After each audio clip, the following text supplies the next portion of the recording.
Welcome back to Unscripted Company, the number one unscripted podcast on the internet. This is episode 57. Is it 57? It is episode 57. I think it's 57, yeah. It is, man. Flying through these. It's been a weird week. There's been a lot going on. I know we had a big heel turn in the World Wrestling Entertainment, a legendary moment I think we had with John Cena, which I know we'll probably dive into here momentarily. On the geopolitical front, we had a weird interaction between the sitting president of both the United States and Ukraine. We'll see what comes out of that. Who knows? And a lot of other topics we have on the agenda. But as always, who knows what we'll end up talking about, because this is the number one unscripted podcast on the internet. And to get things started, Riley, you got a question of the week for us? I do. If you could bring one fictional character to life, but they had to live as a normal human, who would you choose? Ooh, a fictional character. That is a good question. Let me think through this. A good fictional character. When you say live a normal life, just are you saying they just come back as like a human? Am I able? Are they their fictional character as a human? They wake up and they just do a normal day-to-day activity, whether it's a job, whatever. Then they come home to dinner, a nice home-cooked meal.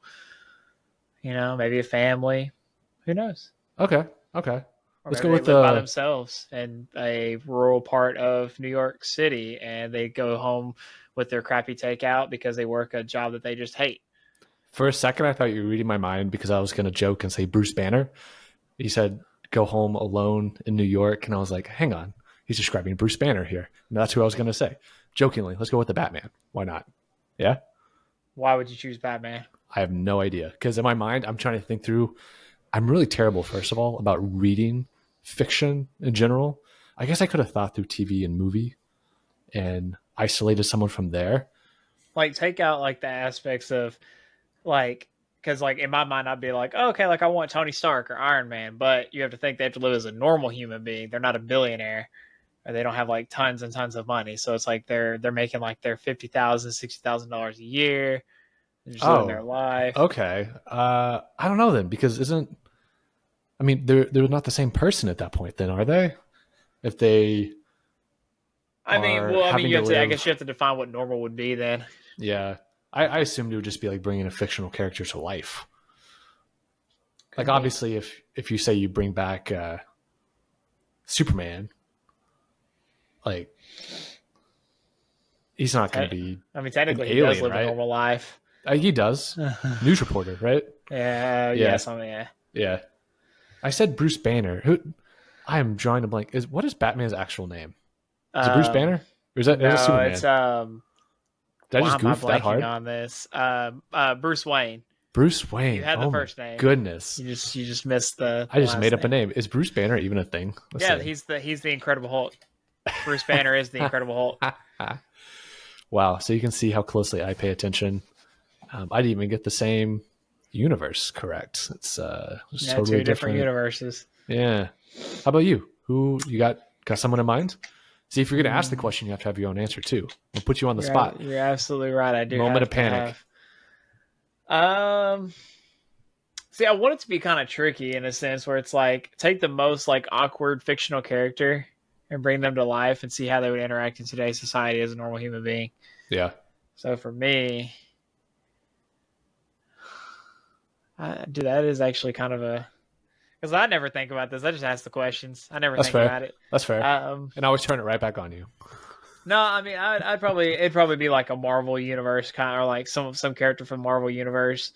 I mean, there's a ton of them, but if you think about it, a lot of them, like how they portray them in the movies, they live in normal society. So it's like, you know, but if you had to pick like the weird looking ones, like the ones that like they would stand out in society, I'd probably like the Vision or, I don't know, Thor, because technically, Thor, I mean, he did technically come down and act as a normal human being in the first movie. So, and whichever one that was that he became, was it like Fat Thor? He started drinking beer and get depressed. That was the Avengers Endgame was when he started getting fat and depressed, and then he brought it back in the third Thor movie, or third Thor movie. Fat Thor is probably the closest to him being real. Probably, yeah. because there's not a single human being on the face of the planet that looks like that when he's in shape, Yeah. unless you're on that juice, Yeah. Good juice. which every celebrity who looks like that pretty much is. They can say they're Yeah. not, but we all know they are. Yeah. Yeah. Man, I So was totally off topic, but right before we hopped on, so apparently the Oscars are going on as of recording this. Didn't know that was happening. I don't ever keep track of it, but I I saw don't Adam either. Sandler got some like a weird grief or attention because you know how like all these celebrities they show up like dressed up in suit and tie, tuxedo, etc., things like that. Apparently, he showed up in a bright blue hoodie and like shorts. I think he looks very comfortable. And this is not me saying that what he did was wrong, but he looks very comfortable. And apparently, uh, what's his name? Conan O'Brien, I think, is hosting Yeah. the Oscars. And apparently, he called him out for dressing like that. And then Adam Sandler rebutted him, saying that shouldn't be that big of a deal because no one said anything until he called him out on stage for it. But I just looked it up to see what it was. Honestly, good for him. Apparently, he stormed out of the Oscars too after that. good for him. You know what? That's good.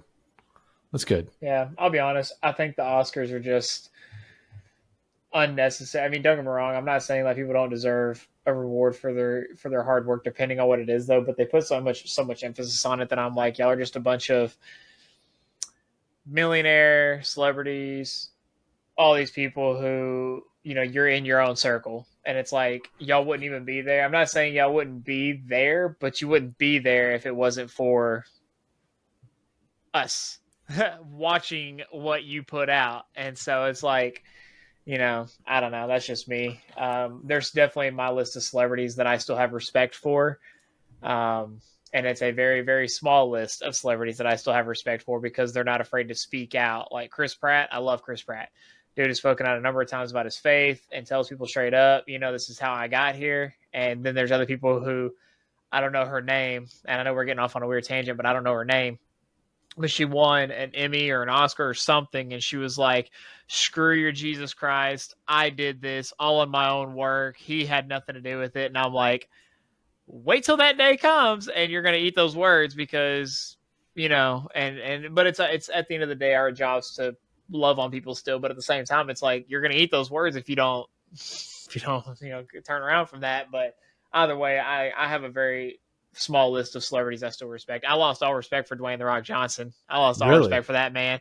Really? Because he came out that time with Oprah whenever Hawaii was burning down, and they were like, y'all need to help, donate and help fund all of this. When you have a billionaire and a probably pretty soon billionaire, like right, standing right next to each other, and they're asking us who could barely afford to pay our bills for money, and it's like y'all can do a lot more than what we can, and it's y'all could utilize it we could utilize it as tax write-offs if we're business owners, but they could utilize it even more as a tax write-off. So it's like, but either way, I lost a lot of respect for a lot of celebrities for a lot of reasons, and there's very few that I still have respect for. I legitimately thought when you said you lost respect for The Rock, I thought for some reason you were going to go off on the tangent about how he turned his back on Cody Rhodes at the Elimination Chamber pay-per-view the other night. But he you was had a already much more valid reason. You were like, in real life, Dwayne The Rock Johnson, you've lost respect for him. Well, to be fair, when it comes to the WWE, it is fake. It's scripted. It's drawn up to make you actually legitimately dislike the person. It's sports entertainment. But here's the thing, though. I couldn't help but think of how he's acting. Like when he was telling him in the SmackDown prior to that, he was like, "I want your soul. I need your soul." Like, it's a wild storyline. Like I run this. Like, and in my mind, I'm like, I don't think he's acting right now, because like he the way that the whole celebrity ring thing and how he's got daughters, but there's a lot of celebrities that have daughters that still go do some freaky stuff that behind closed doors that people don't know about. And so when he's talking about stuff like that and like how Hollywood is ran by demonic spirits and stuff, when he said that stuff, I was like, there's no way he's acting right now. Like, there's no way. And now that we're kind of getting into it, but yeah, so for those of you who may or may not watch wrestling. Honestly, even if you don't watch wrestling, there's no way that you don't know who he is and you don't know this story because it's making a lot of headlines because people have been waiting 17 years for this. I, on the other hand, it is what it is for me. Like, I mean, I grew up watching him, but this is just something apparently a lot of people have been waiting on. But without further ado, John Cena turned heel. And so, for those of you who don't know, he is on his last year in WWE, meaning he will be retiring at the end of 2025. Should we, just His for the viewing audience who may not know what the term heel means, yeah. should we elaborate on that? So a heel is someone that the audience dislikes. So you're like the bad guy essentially. So even though wrestling is acting, you're supposed to be so good at your job that you make the people dislike you so much because you're a heel. A babyface, on the other hand, is someone who went from being heel to the baby face, meaning like you eventually start turning yourself around and doing things that the audience enjoys and likes, but you still kind of have like that aura around you of like I'm him, like I'm still here to, mess stuff up and walk out and leave, but I'm going to help people out. It's the story of heroes and villains, Yeah, basically. essentially. So John Cena, 17 years in WWE, in a way, technically, he was kind of like there's no term called baby heel, but if there was that term, he was probably that when he kind of first started because he was the doctor of thugonomics. He came in, he was just like he actually had his own rap, and apparently, I think from what I can't remember who it was that was telling me, but he had all of like there was at one point where he was going to turn heel, and they had all the merchandise, everything lined up, and they scrapped it at the last second, so it never happened. I saw that there was an individual, if I remember his name correctly, Chris Van Fleet, and he Yeah. does this like podcast and he interviews all these wrestlers, and they had this moment where, yeah, you're right. I think it was, if I remember correctly, 2012. I think Mm-hmm. they had set up this whole elaborate thing for like John Cena to become the bad guy, Yeah. and for whatever reason, I think it might have been during their efforts to for the TV product to be that PG audience. Yeah. And I think they were just riding him because he's a cash cow, you know? Yeah. And so needless to say, there were a lot of people who were predicting that this was going to happen. There were a lot of people who were saying it was going to happen. John Cena was the guy that I grew up watching. Like he was the wrestler. Like between him and Randy Orton, were probably like, I mean, don't get me wrong, being a heel, I hated Randy Orton, but I like him so much now just because he's not really there to like accomplish so much. He's just there like, again, a money grab. He's a career wrestler. Like that's what he's doing. Well, the so John Cena announced his retirement tour. Royal Rumble was his first match back. I don't think he's planning on doing any like, you know, Friday Night SmackDown, Monday Night Raw. He's not going to do, I don't think he's doing any of those. He's only going to be like delivering promos and stuff. So he's only wrestling in the big events, which for his schedule and his age makes sense. Well, he lost the Royal Rumble. He was one of the last two people, which Jey Uso won that.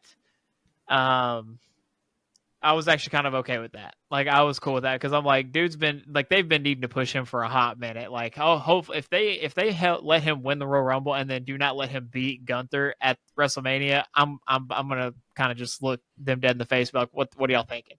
And I guess maybe But to help elaborate on this too. So for those who aren't aware, like if you win what's being referred to as like the Royal Rumble, you get to go on to main event WrestleMania, right? Or maybe not main yeah, event, but you no, get you get to, to main event. So is it main event?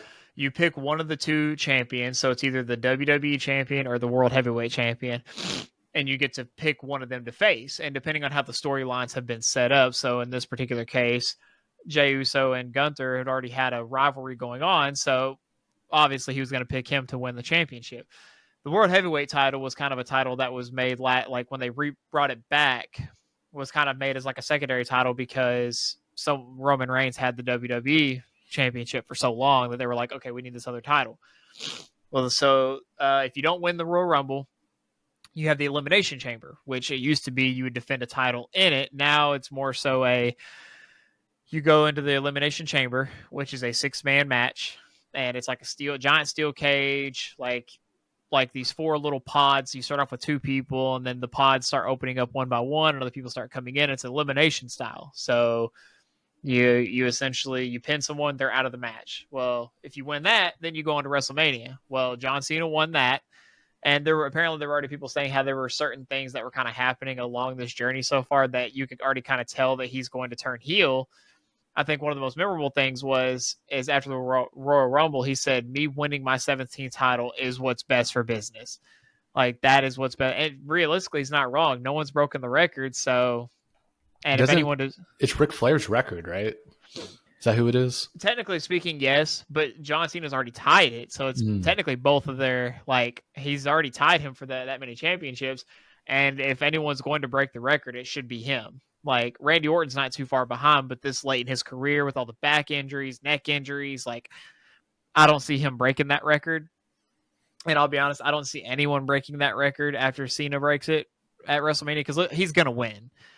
He's going to win the title. Like if this isn't showing that he's going to win the title, I don't know what is.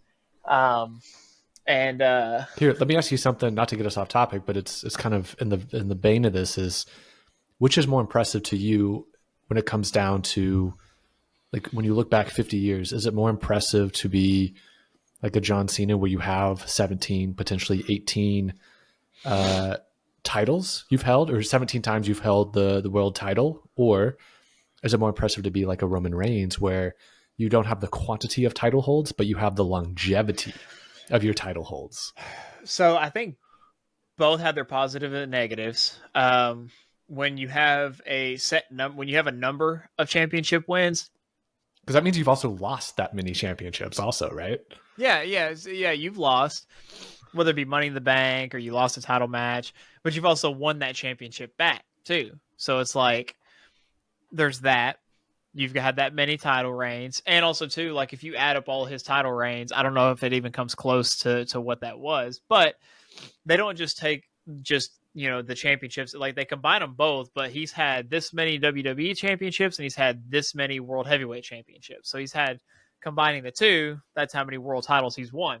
And then he had the U.S. championship for years. I think the only title he hasn't won is the Intercontinental. If he wins the Intercontinental title, he'll be a Grand Slam champion on top of the 17.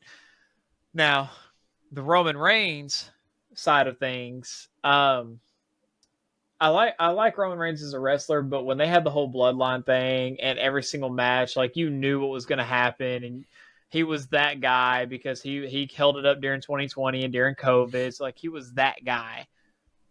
Eventually that got old real fast. Like people might have loved it and enjoyed it, but dude, I got tired of seeing all these superstars who honestly deserved to have won the title, but they intentionally kept having interferences to keep other people from winning the titles.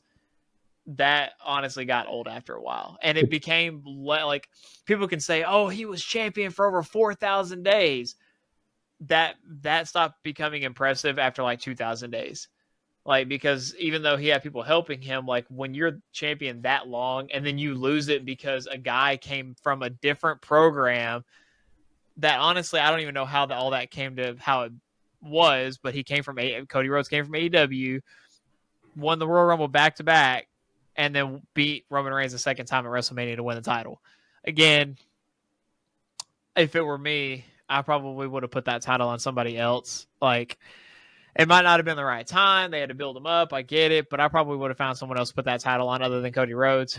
Not saying he didn't deserve it, but he kind of just came in and just like skipped the whole line and everything. But he was like, he was finishing his story because his dad never won that title ever. Yeah. So I get it. But main portion of this is John Cena is the bad guy now. He sold his soul to The Rock.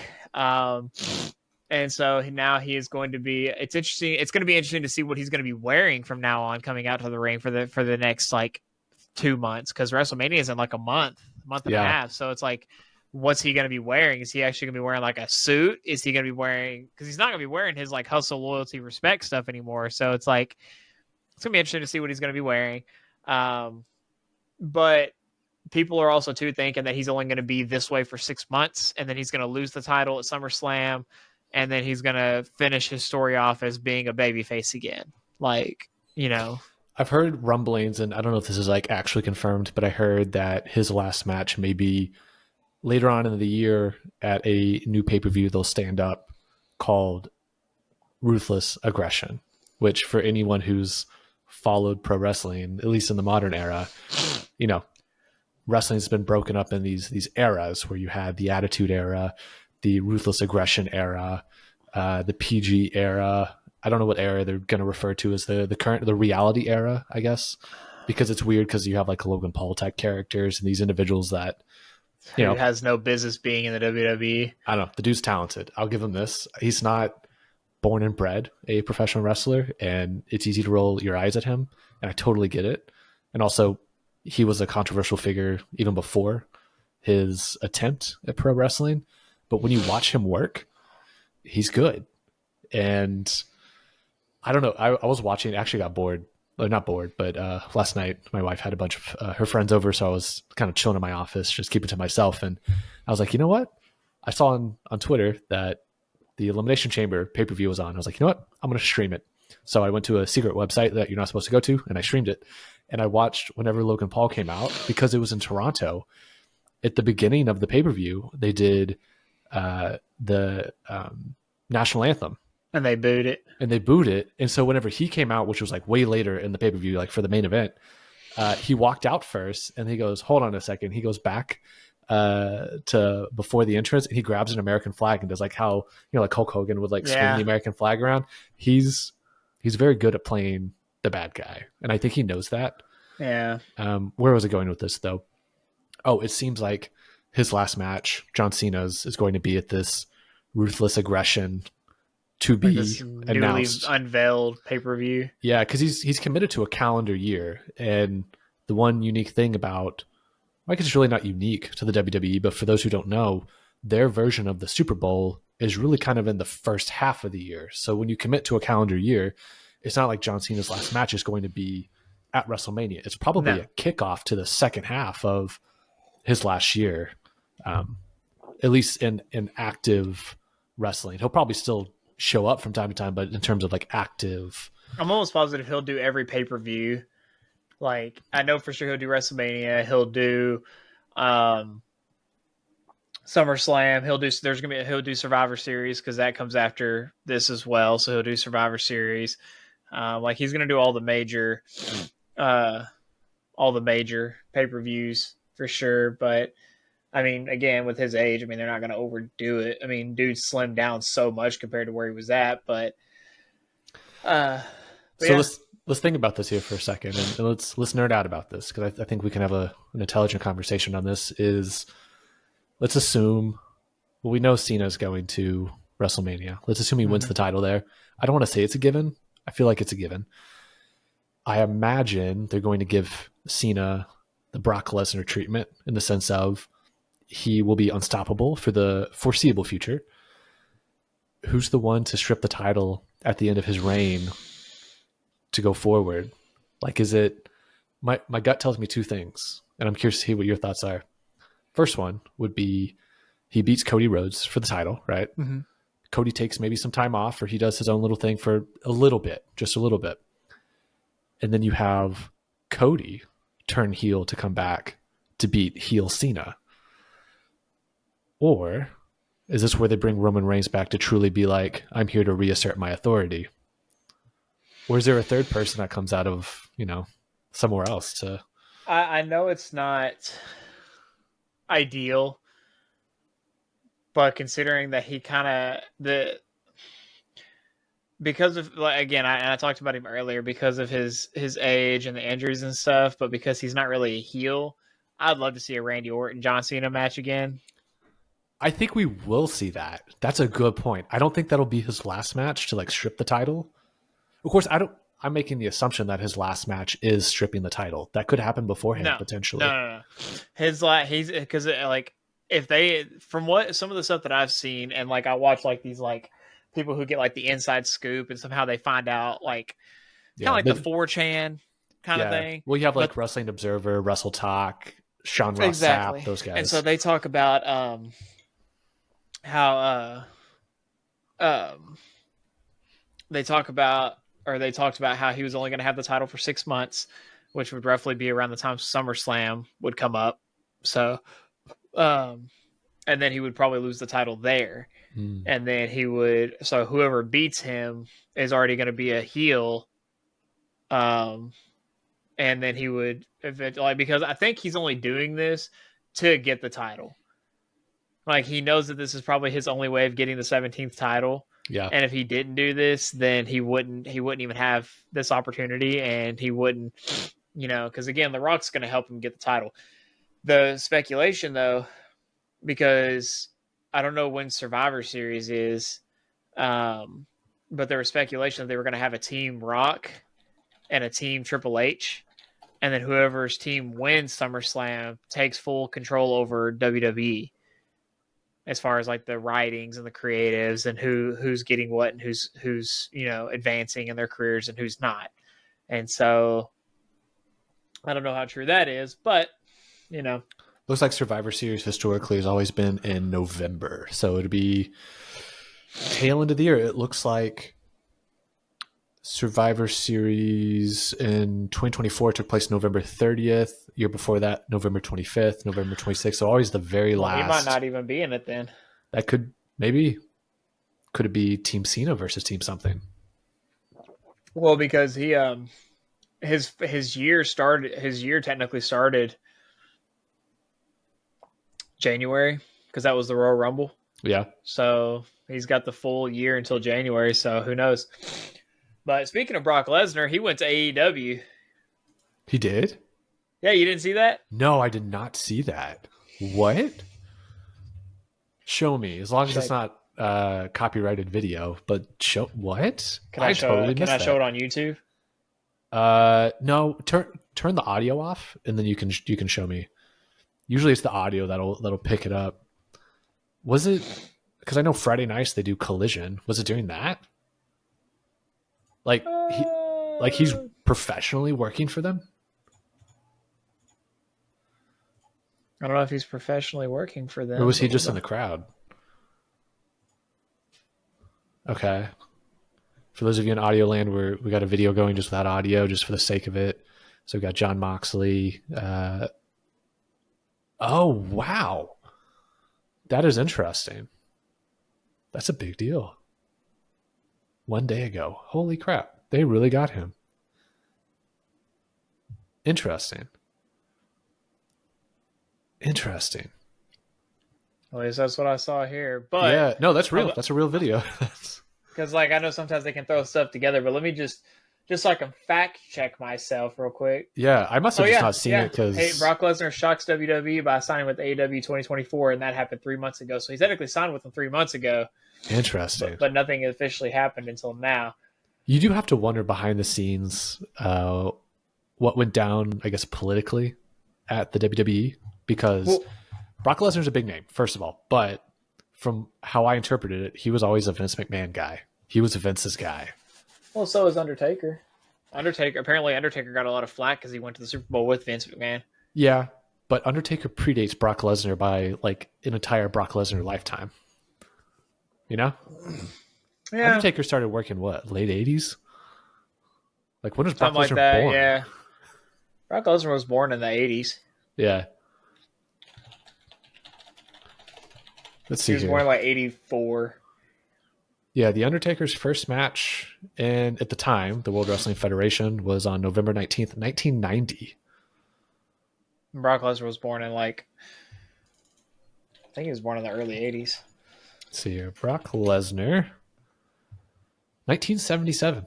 Oh, so he was... No. Wait, what? Brock Lesnar was married to Sable? Yeah. You didn't know that? Nah, dude, I didn't know that. Are they not married anymore? It doesn't say they got divorced. Yeah, I'm pretty sure they're still together. They live up in Canada. Wild. He has like 100-acre ranch up there, something like that. I know he's like a farmer rancher. Yeah. I didn't know they were married. Yeah. They got a daughter who, if Brock Lesnar was here, he'd probably kill me if he heard me saying this, but his daughter kind of scares the freaking crap out of me, man. Let's find out, shall we? Oh, wow. Wow. For She's those a of wrestler. you... She's a college wrestler too. Oh, I can see that. You should throw it up there. She looks powerful in all the weird ways. Yeah.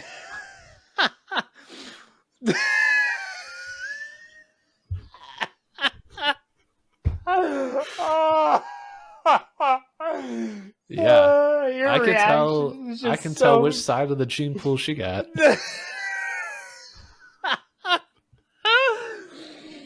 Oh God, I can't breathe right now. Oh man.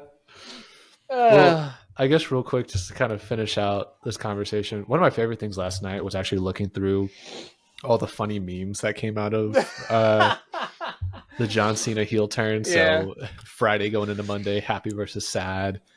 I love Ron Killings, otherwise known as R-Truth. It's funny. There's this like longtime meme in wrestling where R-Truth, or Ron Killings, says that he's John Cena's number one fan because he loved watching him growing up. But Ron Killings is like, I think like over a decade older than John Cena. Yeah. So he goes on his Twitter, he says, "This is AI generated and it's John turning heel." And then you have another one, but like a before and after, says murder documentaries be like, he was a good man until he wasn't. And then last but not least, John Cena turned heel before GTA 6 came out. Which is still, we have no word of. It's supposed to be this year, from what they said. Supposed to be fall 2025. But if it doesn't come out on PC, because I think it's only supposed to be coming out on console at the beginning. Like if it doesn't come out on PC, because like I want to play it, like I wouldn't mind playing it, but I don't want to get off another tangent. But yeah. So yeah, John Cena turns heel. Brock Lesnar signs with AEW, which again, that whole like lawsuit thing, him like messing around with people and stuff like that. Like I don't know all the intricacies of what happened. But it's like that was also a different time period too. So it's like it doesn't make it any better. But how many people did you know of that like made it, like filed a formal complaint after getting harassed like that back then? They didn't, because that's I wasn't allowed to watch certain types of wrestling growing up at a certain age because it was still the non-PG era. Yeah, that was a good time. Definitely shouldn't have been watching that at my age, but like no one knew, none the wiser. I would be talking to my dad, but realistically, I'm glancing over at the TV, like watching it at the same time, because that was the only way I could watch it. Yeah. But you have to wonder, though. I mean, I could talk about this for hours. Maybe just do a wrestling podcast one day. With Brock Lesnar going to AEW, I mean, that's a big draw for the company. But you have to wonder, is it at a detriment to the rest of the talent? Because I imagine Brock Lesnar is like unbeatable in a sense, right? Like, yeah, people have beat him for sure. But he's always portrayed and booked as the unbeatable Titan at the top of the mountain. I think the only people who have beaten him in WWE in the last, since he came back in 2013, the only people I think that have actually beaten him is John Cena and Roman Reigns. I mean, heck, Triple H never. Oh yeah, that might have done something in Saudi Arabia or something. No, it was a major pay-per-view, but I think Brock Lesnar won one, then Triple H won one, and then they had a tiebreaker, and I think Brock Lesnar won that one or something. I don't remember, but yeah, they were the only three I think that have actually beaten him in a straight-up match since he had returned in 2013. Yeah, so and for 12 years. I just don't see anyone in AEW being that guy to beat him. I mean, in my mind tells me, I mean, you got Jon Moxley. He's the company man over there. Maybe Edge. I could maybe see that. Adam, Copeland? They changed his name. Yeah, now it's just Copeland, right? Or just Cope or something like that. I don't know. They shortened it up a little bit, but yeah. So them two are probably the only two I could see actively beating him. I mean, you have. I would pay money to watch MJF beat him. I know it's not going to happen, and that's not the booking they'll probably run with. That's what I was thinking about. Is that guy, generational talent in the making. It's going to be a big day if he ever comes over to the WWE. Mm-hmm. He's going to get his payday one day. But we'll see. We'll see what happens. Yeah. I mean, I don't watch AEW, so it'll be more so like I'll see the YouTube videos like, oh, what happened? And see what I watched it pretty heavy for like the first 2.5 years, and then I kind of I'm not gonna say it got a little predictable. It got a little weird, and I was like, all right, I kind of tuned They just out. don't. But They don't have an abundance of talent like WWE does. Like, but I'll be honest with you, even WWE now is kind of like a. They only. It's like you only see the big people now, like the big stars on yeah, the product. So it's like where all the rivalries are going or what's happening. So yeah, and because of Netflix and The Rock and all them, they're making a lot of cuts. So yeah, and they got their new ownership. They're owned by TKO, which they're in the same company as the UFC now, so it's the same ownership. Yep. Well, after we spent 35 minutes talking about wrestling, Hey, I can do that all night, baby. Let me have you choose our adventure. Do you want to hear about the $81 trillion whoopsies moment that Citigroup had? Do you want to talk about the new official language of the United States, or do you want to catch up on the Zelensky versus Trump reality show battle that went I say down? we should talk about that one because That one, that's the big one right now. yeah. So, for those of you who were not tuned into geopolitical politics this week, kind of a shocking moment happened between President Trump and President Zelensky. So Zelensky was in town in Washington, D.C. to meet with Trump, Vance, basically the entire White House, to sign a mineral rights deal, which, to my understanding, this basically just boils down to the United States does not want to continue funding the military conflict over in the Ukraine unless we get something out of it. And the proposal that was put out there, and I know Marco Rubio, Secretary of State, apparently worked very hard on this, working with Zelensky and his team, was we will continue funding the military effort if we can have the mineral rights to basically profit off of that, because there are a lot of minerals over there that, to my understanding, we just don't have natively on our lands. So Zelensky was in town to do that. Things got a little spicy, though, because they had a meeting in the Oval Office, which was live streamed, recorded. The White House press was in there. Part of the White House cabinet and Zelensky's respective cabinet was in there. And it got a little spicy here for a moment. I want to play it just because we can, to give people at home an idea of what happened here. And Riley, you tell me if the audio is off on this, but we should be good. I'm talking about the kind of diplomacy that's going to end the destruction of your country. Yes, but if you are not strong... Mr. President, with respect, I think it's disrespectful for you to come to the Oval Office and try to litigate this in front of the American media. Right now, you guys are going around and forcing conscripts to the front lines because you have manpower problems. You should be thanking the president for trying to bring an end to this conflict. Have you ever been to Ukraine that you say what problems we have? I have been to. Come once. I've actually watched and seen the stories, and I know what happens is you bring them on a propaganda tour, Mr. President. Do you disagree that you've had problems bringing people into your military? We have problems. And do you think that it's respectful to come to the Oval Office of the United States of America and attack the administration that is trying to prevent the destruction of your country? A lot of questions. Let's start from the beginning. Sure. First of all, during the war, everybody has problems. Even you, but you have nice ocean and don't feel now, but you will feel it in the future. God bless. You don't know that. God bless. You don't God know bless. that. You will not have a war. Don't tell us what we're going to feel. We're trying to solve a problem. Don't tell us what we're going to feel. I'm not telling you. Because you're in no position to dictate that. That's Remember exactly that. You're in no position to dictate what we're going to feel. We're going to feel very good. Feel influence. We're going to feel very good and very strong. You will feel influence. You're right now not in a very good position. You've allowed yourself to be in a very bad position, and he happens to be right about from the beginning of the war. You're not in a good position. You don't have the cards right now. With us, you start having cards. Right now, you don't. Yeah, you're playing cards. You're playing cards. You're gambling with the lives of millions of people. You're gambling with World War III. You're gambling with World War III. And what you're doing is very disrespectful to the country, this country. It's back to you. Far more than a lot of people said they should have. Have you said thank you once? A lot of times. No, in this even entire today. Meeting, you said thank even you. Today. You went to Pennsylvania and campaigned for the opposition in October. Offer some words of appreciation for the United States of America and the president who's trying to save your country. tad bit of a heated moment, to say the least. So glad. So I'm going to be reading this off my phone if I can find the post, but go ahead and talk and say, kind of get this.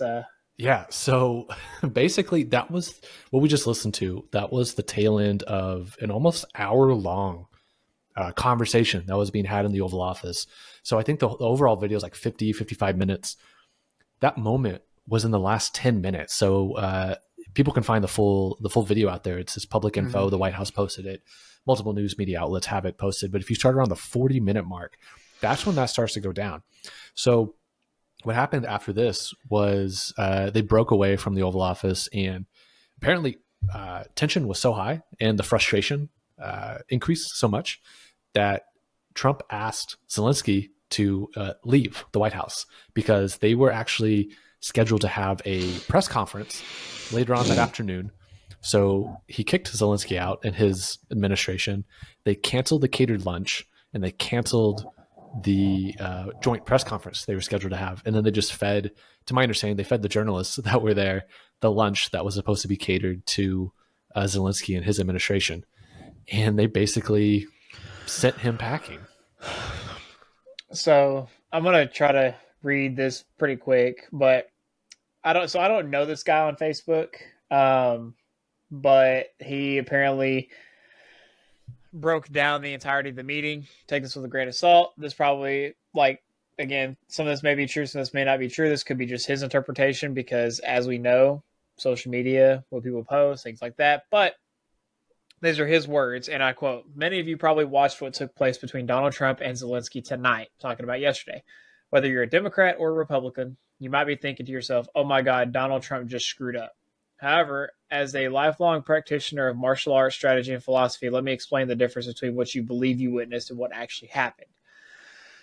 Donald Trump has been under constant political persecution since the beginning of his first term. Over time, he has learned to be patient and calculated. Tonight, Zelensky was invited to the Oval Office. However, both Trump and J.D. Vance knew exactly what Zelensky was going to do. He would use this opportunity in front of the American people to make a power play. Both Trump and Vance anticipated this. When Zelensky began appealing to the emotions of the American people, J.D. Vance stepped in, accusing him of disrespecting Donald Trump. This was brilliant strategy. It's important to understand that Zelensky is trying to gain access to NATO. Trump knew this, but could not allow it to happen. If Ukraine joins NATO, the U.S. would be bound by NATO's collective defense agreement. An attack on one is an attack on all. Now consider the larger implications. Ukraine and Russia despise each other. If Ukraine were to become a NATO member, any future skirmish between them would obligate the U.S. to enter into direct conflict with Russia. This would mean World War III. And if that happened, China would have to choose a side. They would almost certainly align with Russia, which is true. So what you witnessed tonight was a setup. Trump and J.D. Vance knew that the only way to achieve peace was to strategically align, at least on the surface, with Russia. Why? Because Russia would never sign a peace treaty if Ukraine were admitted to NATO. This is why Trump dismantled Zelensky's argument. And when Zelensky, seeing his play failing, tried to backtrack and offer a treaty, Trump refused. Zelensky's real intent was clear. He would not agree to peace unless security guarantees were in place. But what was he actually saying? That NATO must accept Ukraine. However, Russia would never agree to peace knowing that NATO, their historical adversary, would surround them. Zelensky, Putin, and Trump all knew this. Zelensky, thinking he had Democrat support, believed he could make this bold move on live television, but Trump and Vance saw right through it and outmaneuvered him. They knew in the short term, Democrats and the media would try to use this moment against them, but they also knew they had 2 years before midterms to prove their strategy was the right one, so they held their ground, brilliantly so. Now Zelensky will have no choice but to back down and accept Trump's terms. But here's the genius part. Trump is actually protecting Ukraine without dragging the U.S. into war. By negotiating a mineral deal, Trump ensures that Americans will be involved in Ukraine's mining industry. This prevents Russia from launching an invasion because attacking Ukraine would mean endangering American lives, something that would force the U.S. to respond. Trump played both sides like a master chess player. In the end, Zelensky will have no choice but to concede because without U.S. support, Ukraine cannot win a prolonged war against Russia. And once U.S. companies have mining operations in Ukraine, Putin will be unable to attack without triggering massive international consequences. Don't underestimate Donald Trump. In this game of chess, he's 10 moves ahead of everyone. Makes sense to me. And that's his words, how he broke it down. And who is that? Just out of curiosity. His name is Chad Smith. Don't go like harass him or anything like that. But oh no, we're gonna go harass him right now. But this is him and his freedom of speech, and this is what he interpreted, and this is what I don't even want to say interpreted, but this is what was talked about in the meeting with them. And when you actually do your research on it, it makes sense. It makes sense because this is the way to avoid a war, which is what we've been trying to do this entire time. Unlike, and I reluctantly say this, unlike the Democrats who seem to have wanted to push for war, which I have something I want to get into later after we finish talking about this that kind of talks about that. So yeah, if you want to dive into that, I mean, feel free to. So I don't know the full story about it, but it was a crap. I'll have to see if I can find it again. I actually might be able to. If you have anything else you want to say on this topic. No, not really. It's just interesting because this is kind of the first time in a long time that we're seeing America push back on other countries. I'm sure it happens behind the scenes more often than we're actually able to see it, but this is the first time in a while I think we've seen a sitting president kind of become, and I don't want to use the term bully, but kind of strategically become the bully in the room. It feels like it's been a long time coming, and it's a tad bit refreshing. I might get some flack for saying that, but hey, it's not easy being at the top of the mountain, but to maintain your status at the top of the mountain, you have to take certain measures to maintain that superiority. I mean, and you're not wrong. We haven't been there. I'd probably say as far back as 2016 when Barack Obama got elected for his, probably 2012, because 2012 was probably when things started kind of going downhill with the Obamacare, all the healthcare systems, a lot of other things. And then he got reelected, and then there's just been a lot of stuff happening. But I'd say probably around 2012.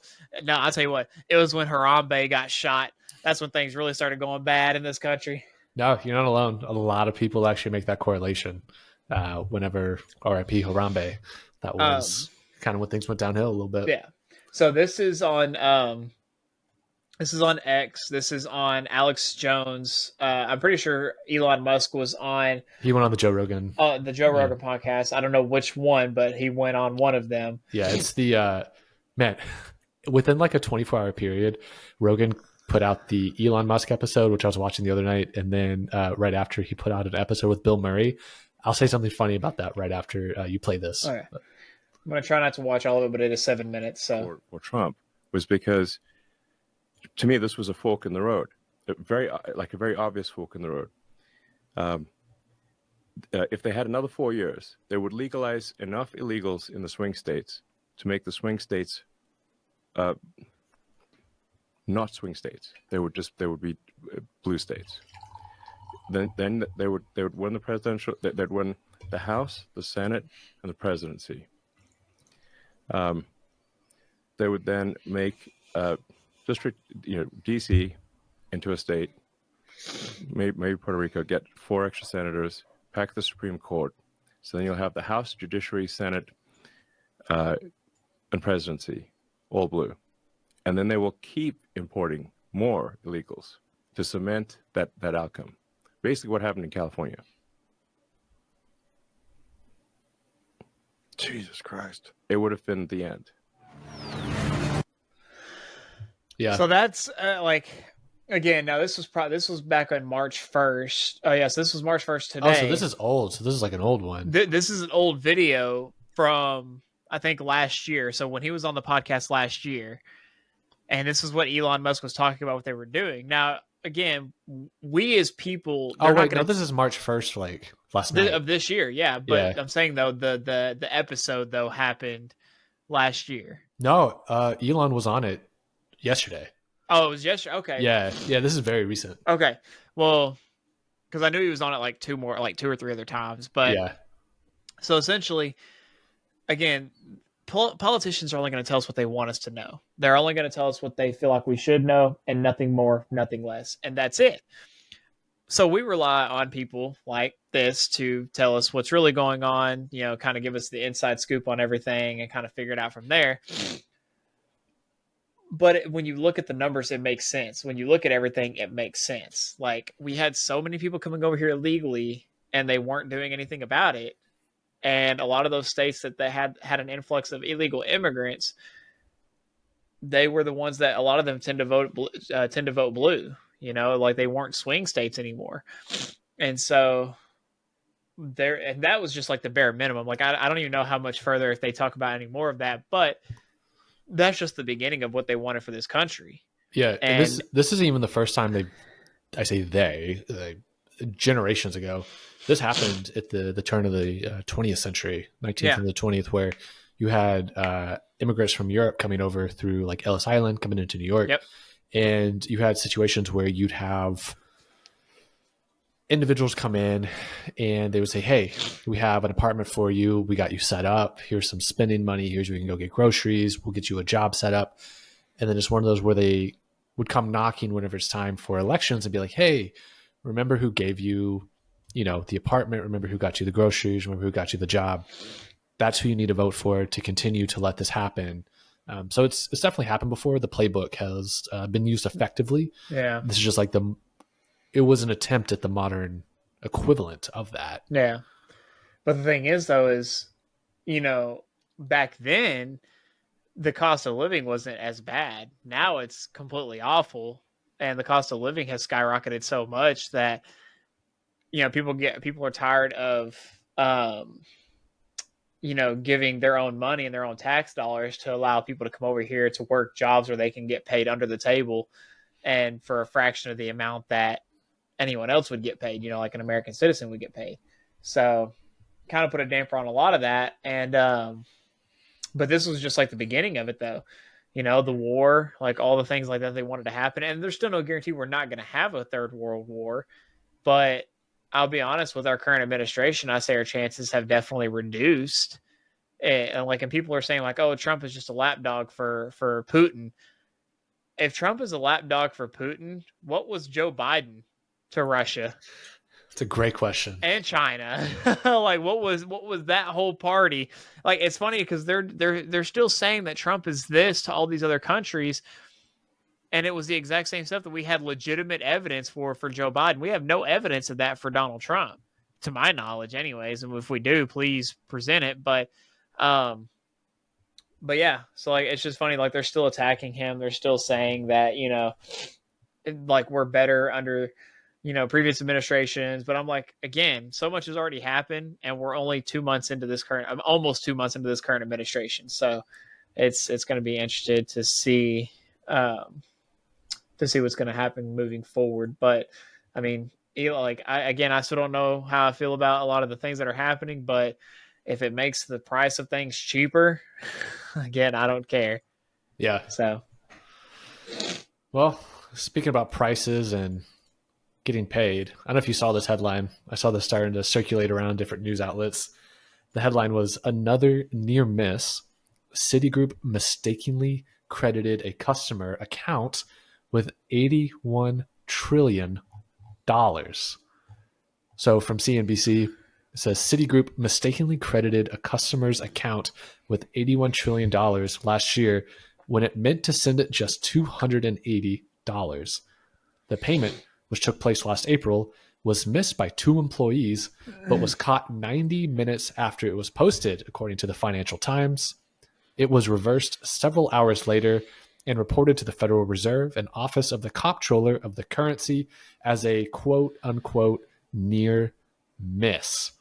The event is the latest mistake disclosed by the Wall Street Bank, which is struggling to overcome a series of operational errors in recent years. Quote, despite the fact that a payment of this size could not actually have been executed, our detective protocols promptly identified the inputting error between 2 Citi ledger accounts, and we reversed the entry, Citi said in a statement to NBC News. Quote, our preventative controls would have also stopped any funds leaving the bank. While there was no impact to our bank or our client, the episode underscores our continued efforts to continue eliminating manual processes and automating controls through our transformation. Citi neither confirmed nor provided comment on the number of near misses it has experienced. Near misses occur when a bank processes the wrong amount but is able to recover funds. The bank suffered 10 near misses of $1 billion or more last year and 13 in the year prior, according to the report. Could you imagine if you woke up one day and you had $81 trillion sitting in your bank account? I transferred to an offshore account immediately. Dude, that's wild because in this, and I know I literally just read it, but they found it, was it within like 90 minutes? Yeah. They caught it 90 minutes after it was posted, which means it was sitting there for 90 minutes. Like that gave time for someone to check in and be like, oh, that's a lot of zeros. Yeah. Yeah. Well, see, what blows my mind though is like a lot of these people, you know, like that happens, and then the bank, like if let's just say like that was to happen to me, like not even trillions, but just like a couple $1 million, like something happened where I got a boatload of money in my checking account, and then I saw it, and then I was like, oh, okay. Like I'm immediately like, I'm calling my financial advisor. I'm like, yo, like let's get this stuff going, like whatever. And they were to call me and say, hey, you owe us this money. Or I would probably do like a smart, like I'd probably just throw it into an investment that I know is about to skyrocket. And then I just make that money back. And then I'm like, okay, yeah, sure. Here you go. Here's your $2 million back when I've still got like another like 10 million sitting in another account somewhere that I made off that investment because I cashed it all out kind of thing. But the banks like to make us think that it's our fault. Like, and they're like, hey, if you don't give us this money back, we're going to sue you. Oh, because you made a mistake and now I get to, you know, reap that benefit of it. Like, no, I'm good, dog. Like you can, yeah. So like, I don't know. That's just my personal opinion of it. So yeah. And that's the wild part is there's still recourse and disciplinary action in the event someone accidentally deposits money into your account and you just so happen to utilize those funds. Mm-hmm. It's pretty messed up. I understand 81 trillion is it's hard to even grasp how much money that is because I didn't even think to look this up, but like Elon Musk net worth, like Elon Musk is only worth $359 billion. So that would instantly put you in a tax bracket that I don't think currently exists in our country, but it's a lot of money. I think that's enough money for probably the economy to instantly collapse. Because I would assume I could be wrong. There's probably more money than what Citigroup has in its own respective holdings. Hang on, Citigroup total assets. Yeah, they only have about $2.3 trillion on their books currently. So this is exponentially greater of a number than they even have to fund it. So I don't think they'd actually be able to fund it. I don't know. Kind of shows that is money even real if they can just drop $81 trillion into someone's account when they themselves don't even have that much money to move. Yeah. Yeah. It do be like that though, unfortunately. Yeah. I'll never get that lucky. Maybe one of these days. One of these days, man. When pigs fly. Well, at this rate, we might be able to edit the genes of a pig to make them fly. So you might see that happen. Maybe.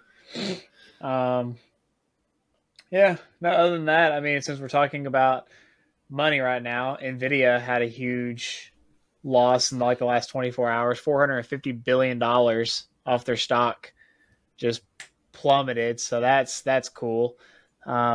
Don't know really what's going to happen after that. I mean, nothing awful, obviously, because Nvidia is still a top tier company, but now they're not. I don't think they're in the top 10 anymore. But yeah, but I mean, here, let's look at the grand scheme of things here. Let me share. Let me share a little visual here. This is Nvidia's stock since the early 2000s. I'll even do us a favor here. I'll just look at the last 5 years alone. They're doing okay. Like, yes, don't get me wrong. If we look in the last month, give or take, yeah, a little bit on a downturn there. 6 months, they're still in the green. Year to date, they're down almost 10%. Last year, though, they're up over 46%. Last 5 years, they're up 1,700%.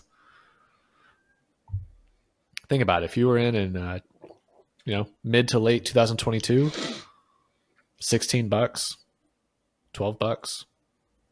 Now it's at 124. They'll be all right. A lot of this is the craze coming out of AI. Yeah. And there's probably going to be a correction at some point. I know I've talked about this in multiple episodes. There's got to be a correction to a lot of things at some point in time. When that is, I don't know. I wish it would happen soon, though. Just let everything crash so people can start getting out and buying stuff. Well, that's the thing you have to also understand is there are situations where when a crash happens, people who have assets locked up in the market then lose the buying power to go out and buy other assets. Because think about people that, they might be saving money in a brokerage account, or they might be, I don't know if they're going to pull from their 401k for a down payment or something, and then the market crashes. There goes that money. So you always have some. I mean, I know cash, when it comes to stuff like that, is definitely harder to have, but still, it do be like that. Yeah. I want another 2020. Everyone, they're just like, you want a mortgage? You want a mortgage? Yes, I do. Yeah. One thing I also want to make sure, I meant to hit on this at the very beginning of the episode. I wanted to shout out Daddy Streaming here for a second. I pulled this comment down from one of our Rumble videos, and this is about 2 episodes ago. I don't know if you actually saw this comment when he made it or not. It's I'll give some context first, and then I'll read the comment. You and I were making our predictions for the Super Bowl, and I think I said it first. I was like, "Oh, what Super Bowl number is this? Is this like 52?" And you're like, no, I think it's 54. And we're like, okay, cool, it's 54. Well, it was Super Bowl 59, and I'm going to give Daddy Streaming his kudos on this because he goes, "Ooh, you guys were way off. It was Super Bowl 59, LOL. Both of those things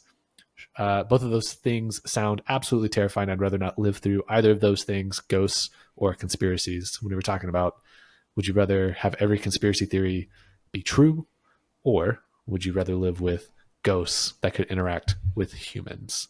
So shout out to Daddy Streaming for getting the obvious correct. It was Super Bowl 59 and not the Super Bowl from almost a decade ago. So facts. Yeah. We didn't really talk about it at the beginning, but how's your week been, man? Not to throw the water cooler at the very end, but nah, it was just another week. Yeah. Just another week, another day in paradise. So yeah. How's the market out there? Is it slowing down? About the same? How's it? It's garbage. Yeah. It's hot garbage right now. Yeah. But it is what it is. I don't have bills that I have to pay. It's fine. I'm fine. I did see something in here. I think I liked it because I think I meant to text it to you. It was a comment that our new Treasury Secretary made about the market. Oh, hang on. I'm pretty sure I liked it. Please tell me I liked it. Here we go. Was it this? Oh, man. Man, I should have pulled this up beforehand. I thought I saved it. Hang on. Treasury Secretary Market Collapse. Let's see if I can find this just real quick. God, he was being interviewed. I think it was CNN. And he said something very eerie just about there's a correction coming.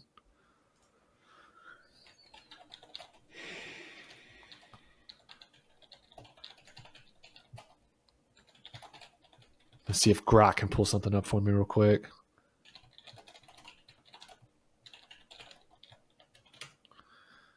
Grok is kind of interesting. I don't know if you had a chance to use it. It's the AI that Elon has for X. But let's see here. Yeah, okay, here's a Bloomberg article, but I want the video. And of course, Bloomberg is paywalled, naturally.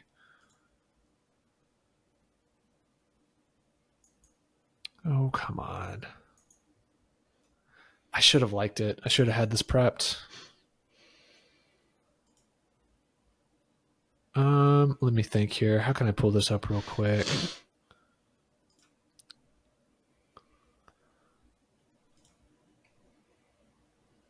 Let's see here. Scott Bessent. I'm sure I can find something real quick.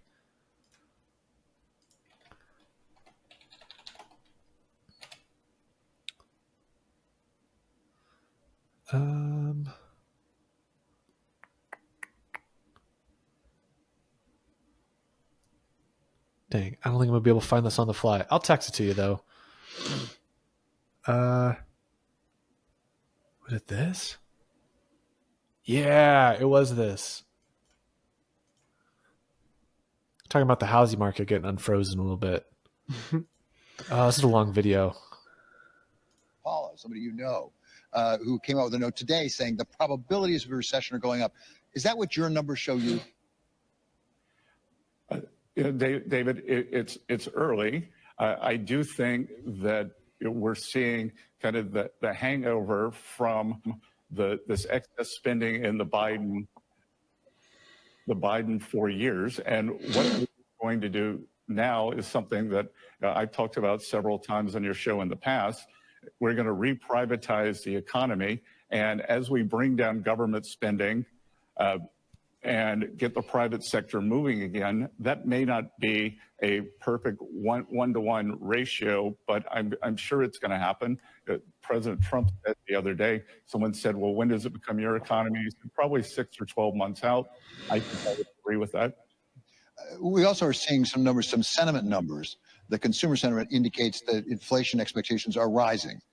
Now, that's not necessarily the hard numbers. We're not necessarily seeing it in consumer spending yet. Sooner or later, those have to come into sync. What do you think the American people get wrong as they anticipate more inflation? So one of the quotes that's from within here, and man, I wish I should have pulled this ahead of time thinking through this, but he said, we're seeing the hangover from the excess spending in the Biden 4 years. In 6 to 12 months becomes Trump's economy. And then, what was it? Yep. Did anyone else notice Scott Bessent say, we expect the housing market to quote unquote unfreeze in the next few weeks? What does he mean by that? Who knows? But it's interesting in terms of, I know a lot of people are looking at Fannie Mae, Freddie Mac going private potentially and uncoupling themselves from the federal government or the Treasury. That could be interesting. But we'll see. I mean, like, I like the ideas that they have behind all this stuff, but it doesn't mean much whenever the American people just aren't getting paid enough. Like, they want to continue the cost of living and continue bringing that up and not really doing it. And we have to let the market correct itself overall when it comes to just everything, not just housing. It has to correct itself. There's nothing that anyone can do. It doesn't matter how much spending you cut. It doesn't matter how much. It doesn't matter that you found like all this you said money and all this other kind of stuff. Like, it doesn't matter what you find if the American people just aren't getting paid what they're worth. You have all these fast food joints. You have all these restaurants that are just not paying their workers, and all these, and especially not even just that, but like you have other corporate places too that just aren't paying their workers enough. Be it these are multi-billion-dollar companies that they have the money to pay their employees, they're choosing not to. So it's like, you know, just in today's time, like, you have to make a certain amount of money to live comfortably. Some people, including us, me and Dana, are living on half of that income and making it work every single year. And we've had to make it work every year for the past 3 years. Like, it's just not feasible to do anymore. Like, you know, and if the cost of living goes up, like at least like this next year, there's gonna be a lot of people that aren't gonna have it. Like, and actually, you know, I'm glad we're talking about this right now. I watched a video, okay, and I don't know how true these numbers are. I'd have to look it up myself. There's over 15 million vacant homes in this country. Did you know that? I believe it. I've seen there's a lot of homes. I know Florida's hitting a weird spot right now with even new home builds just sitting on the market. I know DC's getting hard right now because of the layoffs in the federal government, that a lot of people are leaving these homes behind. I know Texas actually has a lot of new builds sitting on the market, but it seems like they might be getting filled slowly but surely. I know Phoenix was kind of in a weird spot too. But yeah, I've seen where that's... Guess how many homes are marketed on the MLS, or just marketed in general, like online? Oh, I have... Like in the entire country? In the entire country. Oh, I have no idea what even that would look like. Like 950,000 homes. Is that a lot though? Like compared to the 15 million that are vacant, that's not a lot. Wait. So you're saying there's how many are vacant, how many are actually listed to be sold? Yes. Okay, so the difference in that are the new builds that have been built but have yet to be sold. Is that what that is? No, like that's every home. That's like pre-existing new builds. Like every home in the country, there's over 15 million vacant homes if you count new builds as well. To my knowledge, and anyone fact check me on this, but like this is what I do for work, so fact check me, please. There's only 956,000 of those homes. I think it's either 953 or 956,000 of those homes that are actually marketed to be sold, which means you have vacant homes, or maybe like, just because, again, people just leaving their homes, whatever, or you have investors that buy these homes with the anticipation to, I'm just going to start renting these out and making an income and living off that. No one rents them out, so you're sitting on these homes that someone could buy from you. Would those be classified as vacant then? Yes. Okay. But there is someone that owns the property? But you're not living in it though. Yeah.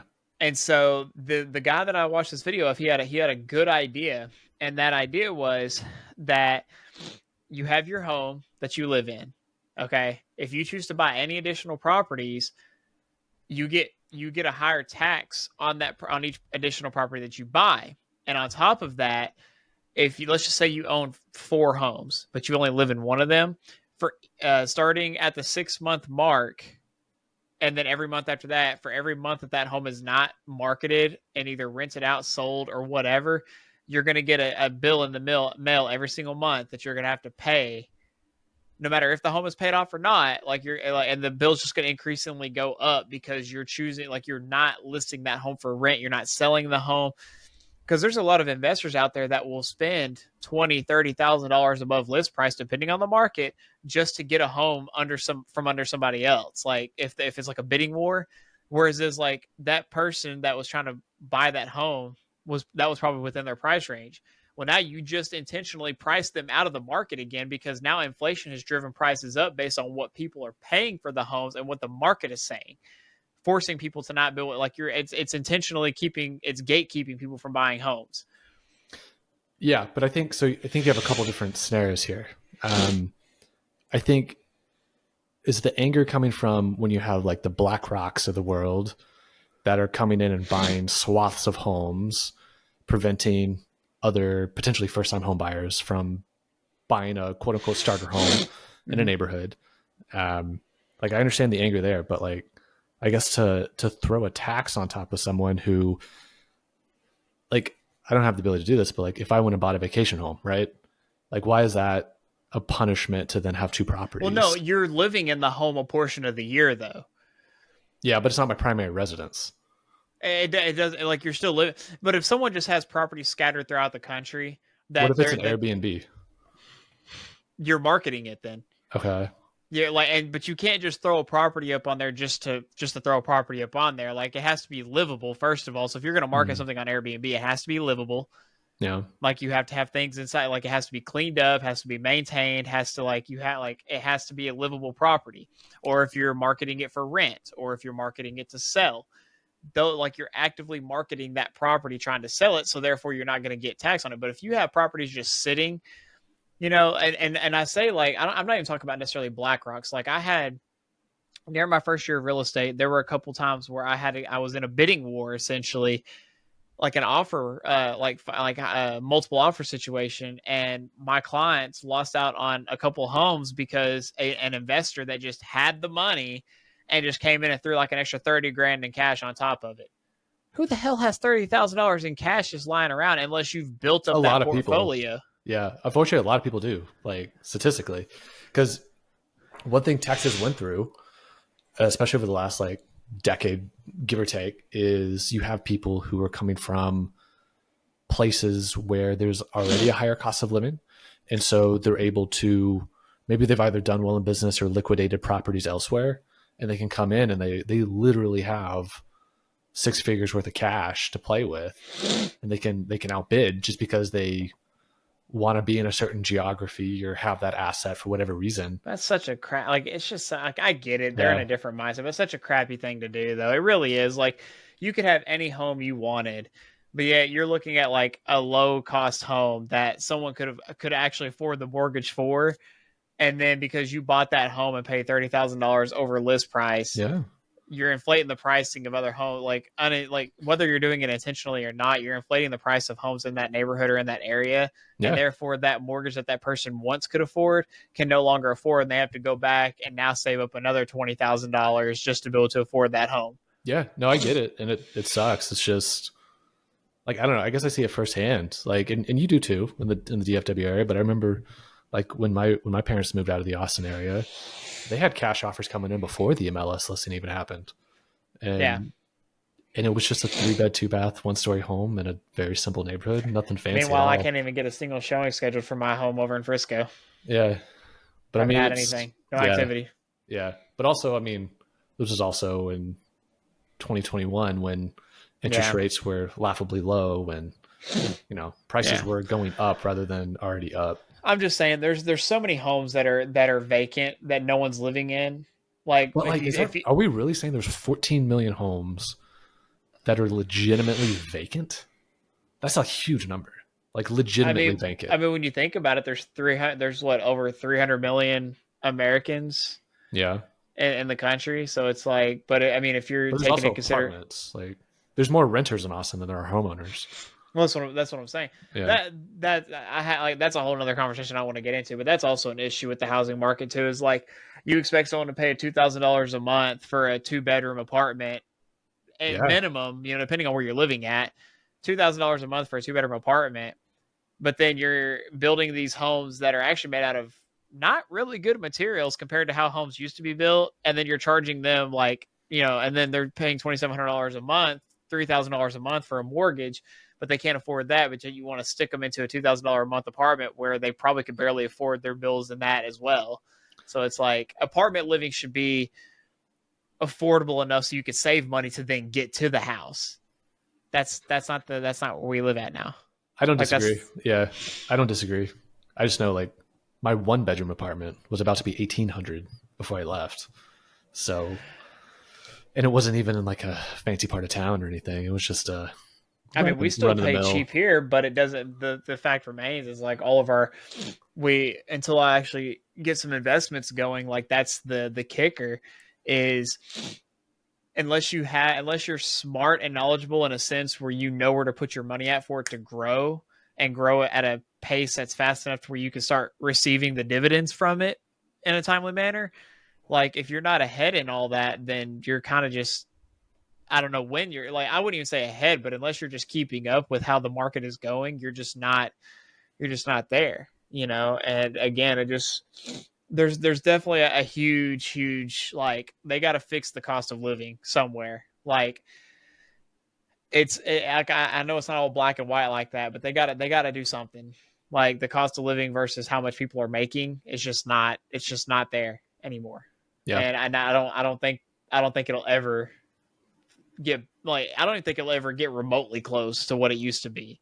Like it just won't. That's just and that's just based on where we were and where we're going and where we're currently at. I don't think it'll ever get close. Yeah. Well, it's kind of a problem when you print trillions of dollars during 2020 and you flood the economy with money that the money impacts things. So I always like the fun fact that was it like over half of all the money in circulation was printed in the last 5 years, something like that. Might have been the last 6 years, but that impacts things. And once you get the genie out of the bottle, you can't always put it back in. So yeah. Well, I mean, got off on that, but how was your week? Yeah, I mean, it's pretty good. Work's been interesting. Personnel change. People come, people go. So that was interesting. Kind of getting ready, not to go back to property conversation, but getting ready for our closing on our house. So they're working with the title company right now. So all that fun stuff of making sure there aren't anything wrong with the title. It's a new build, so no one's had the title prior. Getting that figured out and kind of getting mentally prepped for that next stage of mo money, mo problems. So yeah, it's a good week though. It's a good week. That's good. Yeah. Well, cool. Do you want to end it right there? Is there anything else you want to talk about? No, not really. I think we covered pretty much everything. Cool. Well, for those of you out there listening and watching, first of all, thank you for making it this far in the episode. If you haven't done so already, go ahead, give the episode a like. If you have any input on anything we've talked about today, feel free to leave us a comment down below. Maybe we'll pull it up in the next episode. Already looking out for some more comments from our most avid listener, Daddy Streaming. Definitely feature some of yours in the near future here. But if you haven't done so already, give it a like, give it a follow, give us a subscribe. Hit us up at unscriptedcompany.com. There's a TikTok channel out there now too. I think they call them channels. TikTok channel, TikTok account, page, more short form content on the way. So give that a follow as well. And Riley, you want to leave the good people out there with some wise words of wisdom? I'll be honest. I don't really know what I got this week. I mean, as far as wisdom, what would you do if you found $81 trillion? Like if you just logged into your account one day and you just found $81 trillion, what would you do with it? Would you be a good person and let them know and inform them? Or would you flee the country with your trillions of dollars and go do whatever you wanted to do for the rest of your life? Do you think that again, for those of you who do keep it with politics, which I mean, if you live in America, it's kind of hard not to, but do you think the conversations that were had with the president, do you think that was the best move? Let us know in the comments about that. Again, we are doing a weekly featured comment starting this week, so we already featured our comment, so definitely love to hear y'all's thoughts on all of that. Also, what do you think about the John Cena heel change? For those of you wrestling fans out there, definitely love to hear y'all's thoughts on that. And until next time, see you guys around.